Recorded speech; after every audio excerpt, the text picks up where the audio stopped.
It's love. Shalom. Shalom. First and foremost, I want to give all praises, honor, and glory due to Yahweh, Ba'ashem, Yahushai, Ba'ashem, Kakadash. Double honors to the elders and the apostles of Great Millstone that rule well. Peace and salutations to all the Akim, Method, and Four Corner teaching the truth and sincerity. This is Sasha Kwa'amak, here with the brother Iraq, Shalom. Of the GMS Dallas camp, coming at you with a quick lesson. Lord's willing is edifying unto the hopeful elect. Just looking at the times that we see before us, holy hell is starting to be set up to break loose on the planet Earth. You got America making moves, to try to set up this beast system. You got Russia making moves to come up against it with China. So Yahweh Shemel Shai has set all the pieces up, and only the elect see it. Only the elect see it, because everybody else is going to be caught off guard. All right. So we're just going to jump straight into the lesson. Lord's willing. Once again, I hope this is edifying unto the hopeful elect. Okay, Baba Kushai, can you pull that Revelations 6 and 10? Con. Or if do you have anything? Yeah, I had this in Sirach chapter. Where is it? The fall of his enemy. Where is it? Where is 25 and 7. 25 and 7. Okay, this is Sirach chapter 25. In verse 7, it says, "There be 9 things which I have judged in my heart to be happy, and the 10th will I utter with my tongue. A man that hath joy of his children, and he that liveth to see the fall of his enemy." Just going into this, what we see happening right now. Basically, what we see happening is the downfall of America. And the downfall of America is synonymous with the end of Esau. Yep. The American empire is an Edomite empire. Yep. So the worse we see this place getting, all right, really the better it is for us. Yep. And that's the spirit that you should be in. Like in Revelation 18, when you read about the destruction of America, you go to the end of the chapter and it talks about how the men of the Lord are rejoicing. Praising. But you got it. You can pull that 2nd Ezra 6 and 9 too, just to land back on your point there. All right, because the changing of the guard is prophesied to happen. Right. Okay, and through the spirit and power of Yahweh Shemel Shai, he is bolstering the battle because he wants to see it end too. Yep. He wants to see the elect, the 144,000 and the 1/3 be delivered from all these set perils, so they can get crowns. Okay, so they can be the kings on the earth to come. And they're going to judge the whole world. All right, but Baba Kushai. This is 2nd Ezra chapter 6, and I'm gonna start at verse 7. The point is in verse 9. It says, "Then answered I and said, What shall be the parting asunder of the times? Or when shall be the end of the first, and the beginning of it that followeth?" And he said, he was wondering about prophecy. Yeah, prophecy. He's wondering when the kingdom was going to come.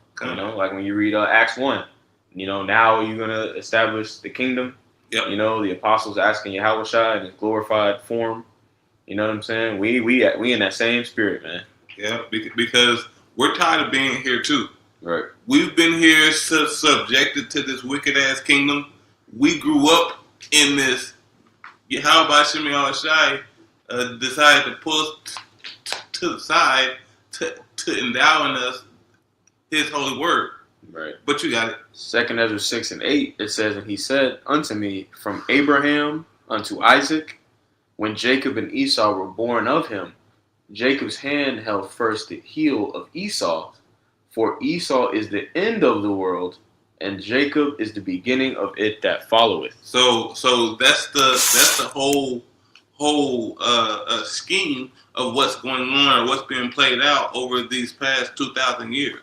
Right. All right, it's been a constant fighting between Jacob and Esau. You know, the antagonist and the protagonist. Yep. Okay, of this movie. Everybody else is just extras. Yep. So we're watching this get set up right now, live and direct. But Baba Kushai, could you jump to that Revelation chapter 6, verse 10? Khan, this is Revelation chapter 6 and verse 10. It says, And the context on this is the men who sighed and cried for all the abominations done in the midst thereof, died and are in the kingdom of heaven begging how by Shemel Shai. But you got it. Khan. Yeah, when you read up on the subheader, it says the fifth seal, the martyred remnant. Khan. You know, verse Revelation 6 and 10, it says, and they cried with a loud voice, saying, how long, O Lord, holy and true, dost thou not judge and avenge our blood on them that dwell on the earth? So they're asking how about Shemel Shai to move, swiftly, on the heathen, that has set up this whole system to keep Jake, underneath a permanent, seal, to where they can't grow in the society. All right, and they were praying for deliverance for the nation of Israel. All right, but I just wanted that verse, and we can jump to Salakia. We can jump to that. Let me find it. I'm gonna read the next verse as well. Go ahead. It says Revelation 6 and 11. It says, and white robes were given unto every one of them, and it was said unto them that they should rest for a little season until their fellow servants also and their brethren that should be killed as they were should be fulfilled. So these, when you read like verse 9 to 11, it's basically going into like it says, going into the martyrs. Yeah. Those who gave their life, strove unto the death for this truth. And if I'm not mistaken, Abba Bivens. Yep. Abba Bivens fits that, and other brothers are gonna have the honor and privilege of giving their life for this thing. Yeah, because being so like it just flashed for me. But you got anything else on that? No, that was it. All right, you can go to that Psalm chapter 119, verse 126. Mm-hmm. This is Psalms chapter 119 and verse 126. I actually got pulled up on the screen. It says, it is time for thee, Yahweh Bahashem Yahweh Shai, to work, for they have made void thy law. And I pulled this because Esau Edom has disregarded the law of Yahweh Bahashem Yahweh Shai and tried to set up his own thing. All right. And when that happens, he's speaking out of his own heart. Okay, he's not giving Yahweh Shemel Shai his glory, but he can't because he's a heathen. All right. You got something about Shai? No, I'm not. Okay. And with that, Esau Edom has put himself in a predicament because he took hold of the Bible. He took hold of this word, and wrote his own name in it because he was so proud. To now he has to reap the judgment of it. Mm-hmm. But Baba Shaq, what did you want? I wanted let's get Wisdom of Solomon chapter 12. Verse 17. Yeah, while I get that, you mind if I get this just because you said that? Oh, for sure. This is Psalm 50 and 16 in the NLT. It says, "But God says to the wicked, why bother reciting my decrees Ooh. and pretending to obey my covenant?" And that's what Esau has done this whole time that we've been here in Babylon the Great. Yep. All right, he has used the slave Bible to try to keep Jake in line while they were on the plantation. Mm-hmm. He has used pastors that didn't follow Yahweh Shemel Shai's word to keep the people in a docile state of mind. Yep. And if I'm not mistaken, Netanyahu.com. If I'm not mistaken, they were saying that the Palestinians were Amalek. Yeah, Amalek. If I'm not mistaken, because he was trying to take the blame off himself. Right. All right. See, they know who they are. They know that they took our kingdom, and tried to put it on themselves. That's why they're trying to do the Greater Israel Project right now. Mm-hmm. All right, but you got it. That was it. Wasn't Solomon 12 and where do you want me 12 and we're gonna start at 17 because we're about to see how Shemel Shai work. We're about to see the power of his hand. Mm-hmm. You got it. Con. This is Wisdom of Solomon 12 and 17. It says, "For when men will not believe that thou art full of power, thou showest thy strength, and among them that know it, thou makest their boldness manifest." So, for when men will not believe. So Esau does not believe in the strength and power of Yahweh Shemel Shai. It says that in Wisdom of Solomon chapter 2, verse 2. Yep. Because they don't consider that a man was born again or raised from the dead. So they don't believe that Yahweh Shemel Shai raised from the dead. And that's a part of our faith. We know Yahweh Shemel Shai was raised from the dead. All right, because he came to work miracles. All right, and there was a miracle done by Yahweh for Yahweh Shai to give us faith. Yep. Okay. Yep. Like we were talking about off camera, for the listeners, for us, for everybody, you're a miracle. Yeah. This is a miracle. This is a miracle in itself. The fact that we understand this truth is a miracle. You go into our history and our conception as a nation in, the book of Exodus, or even going, like I said last week, going back to even Abraham and Sarah. Yep. Having Isaac in her old age. We're miracle babies. Yep. The whole nation is a miracle baby. That's right. And Yahweh is the ultimate miracle baby. Miracle baby, man. Yeah. So really, like maybe we're gonna have to do another lesson. Yeah. The spiritual power, man, really is here. It's already here, man. Yeah. It's been here. But our faith has just got to go to that next level. And once all holy hell breaks loose here, and we keep the main thing, all right, which is Yahweh Shemel Shai and his glory, and giving him the glory, all right, he's going to move it to the next level. Yeah. All right, but you got it.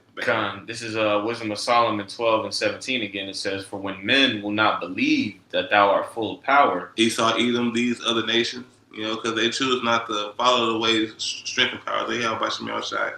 You got it. It says, "Thou showest thy strength, and among them that know it, thou makest their boldness manifest." So he's going to show his strength, and he's going to embolden, Salaki.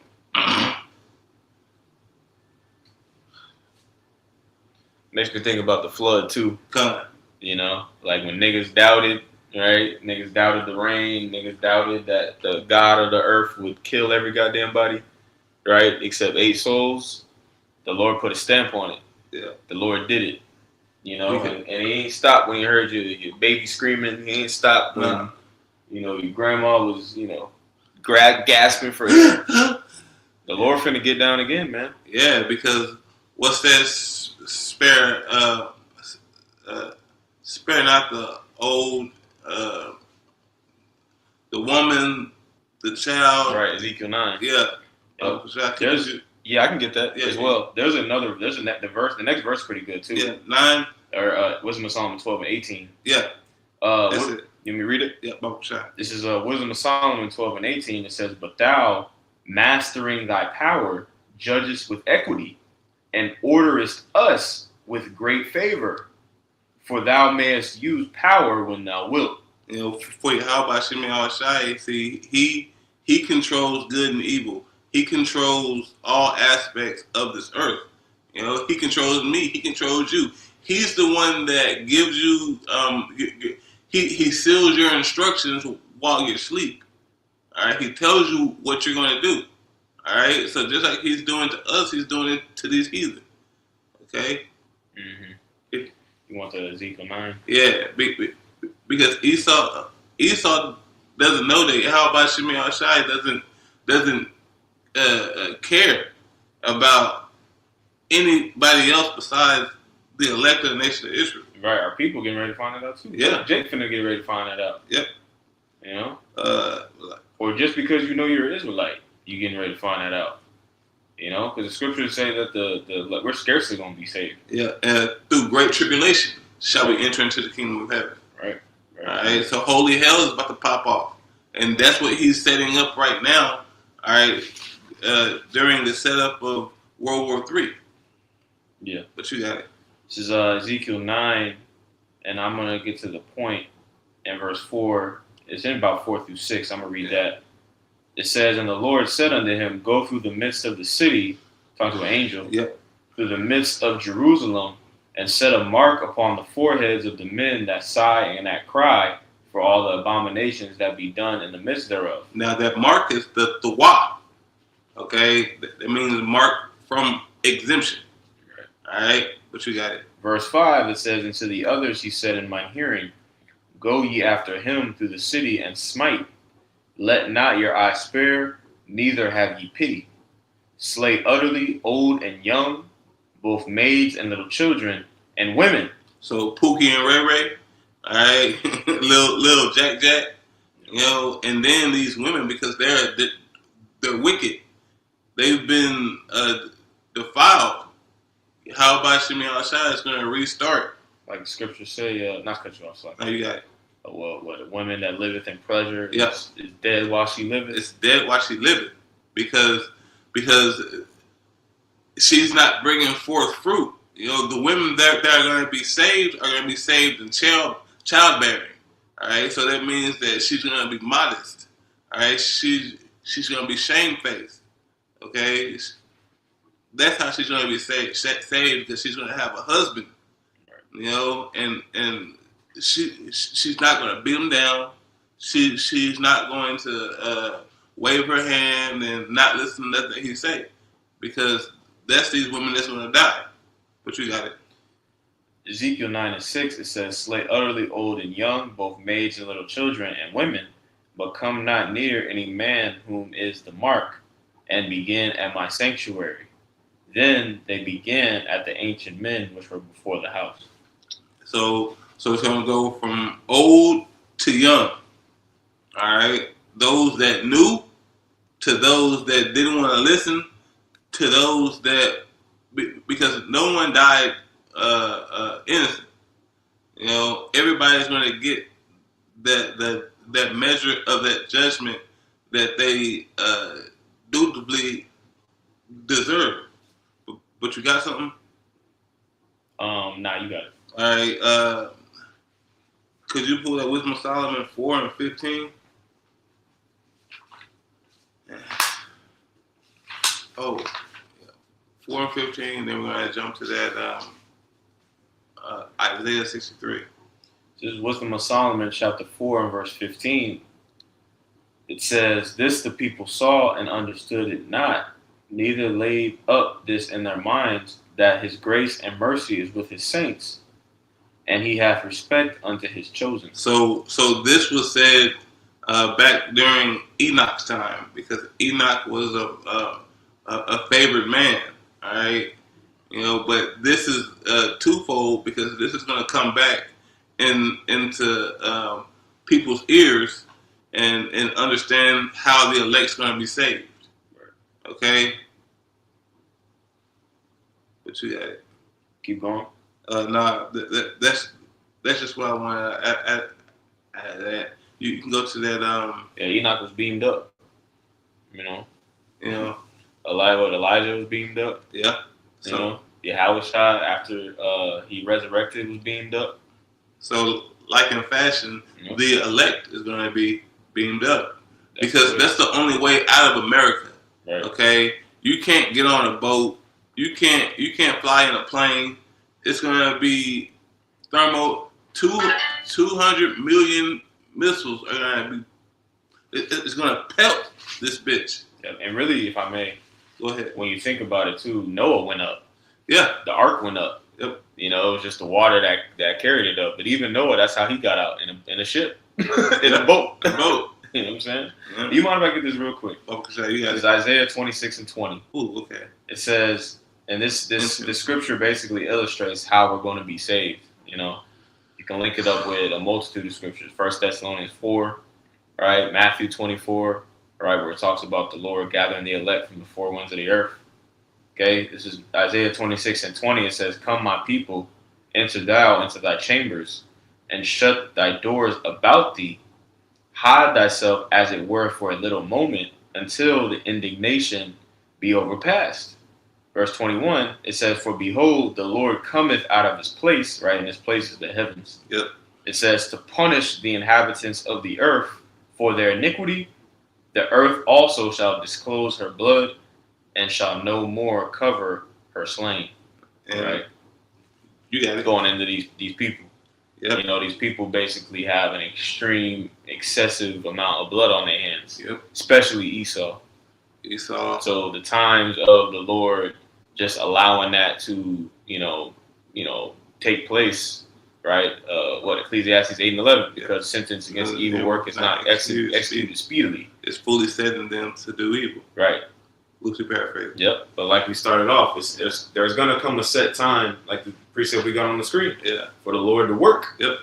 And for Yahweh Shem Shai to come out of his place, that's that Second Ezra chapter 13. Mm-hmm. You know, whenever he comes down on that fathership, okay, to get busy. Right. He's not coming down to hand out lollipops and flowers. He's coming down to get busy and to set the people in order. Yep. Wisdom of Solomon, chapter 8, verse 15 and 16, Bible Shai. Yeah, this is Wisdom of Solomon, chapter 8, and verse 14 and 15. It says, "I shall set the people in order, and nations shall be subject unto me. Horrible tyrants shall be afraid when they do but hear of me." When they do but hear of Yahweh Shem Shai and what he's going to do. Because it's just going to be just like King David all over again. King David put the heathen to heel. He made them know that the nation of Israel is the one that's in rulership. And that's what Yahweh Shai is going to do. Yep. It says, "I shall be found good among the multitude and valiant in war." So he's going to be found good among the people. You know, Yasher Allah. You know, you so-called blacks, Latinos, and Native Americans of Negroid descent that prophesy, you know, the name of Yahweh Shem Shai, and that is faithful and true to the words of Yahweh Shem Shai. Yeah. But you got it. If you got anything else, I got one more. It's a Psalm 72:5. Okay. I'll read verse 4. It says, "He shall judge the poor of the people. He shall save the children of the needy." And that's us. Yeah. You know, and we're needy because we know where our salvation lies. We know our salvation don't lie in anything carnal or anything really that we can do. That's why scriptures talk about calls worms. Yeah. You know what I'm saying? Oh, you worm Jacob. A worm can't do nothing but really consume dirt. And that's all we doing. Yeah. Bullshit. You know, they got no arms, right? No legs. Can't fight. You know, a salt kills them. Yep. Right? Yep. And we the saltiest worms ever. I'm gonna finish this out. Psalm 72, In verse 4, it says, He shall judge the poor of the people. He shall save the children of the needy, and shall break in pieces the oppressor. They shall fear thee as long as the sun and the moon endure, throughout all generations. See? Throughout all generations. Yep. So how about Shemel Shai is going to be, the top king. Yep. All right, and there's going to be not another king underneath him. Yeah. Because you got it. Because even in Egypt, you know what I'm saying? When the Lord got down on Egypt, it was basically known for quite some time after that oh snap, we ain't gonna fuck with that. We can't mess with these people because the God that they serve.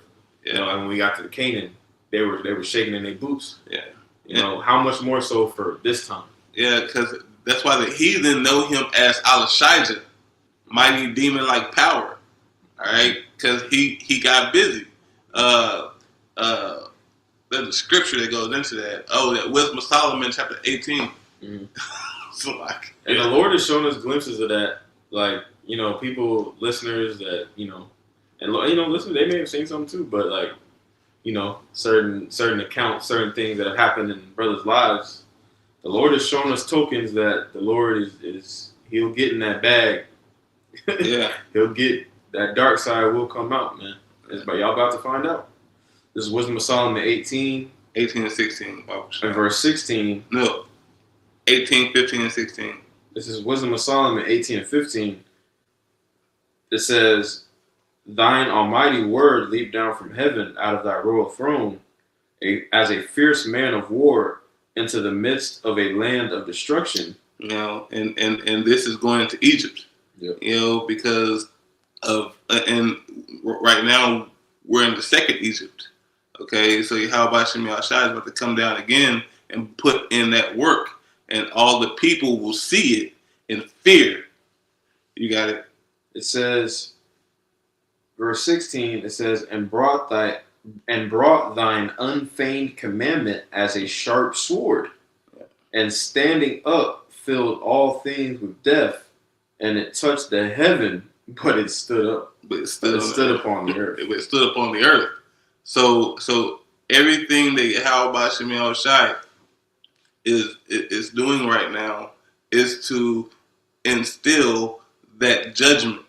Okay, so you other nations, Esau, if you don't believe, you will fear. Even if you don't believe, you will still fear. Right. All right, because you're going to give our power reverence. What's that?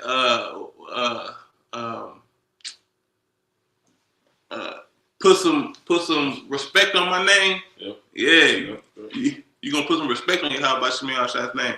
Now the last one, and I'm done. That Isaiah chapter 63, 3 and 4. Is it 3 and 4? Yes, 3 and 4. I'm just trying to hit the point so it can burn out. This is Isaiah 63 and verse 4 or verse 3. You said you want to start it? Yeah. Isaiah 63 and 3. It says, I have trodden the winepress alone, and of the people there was none with me.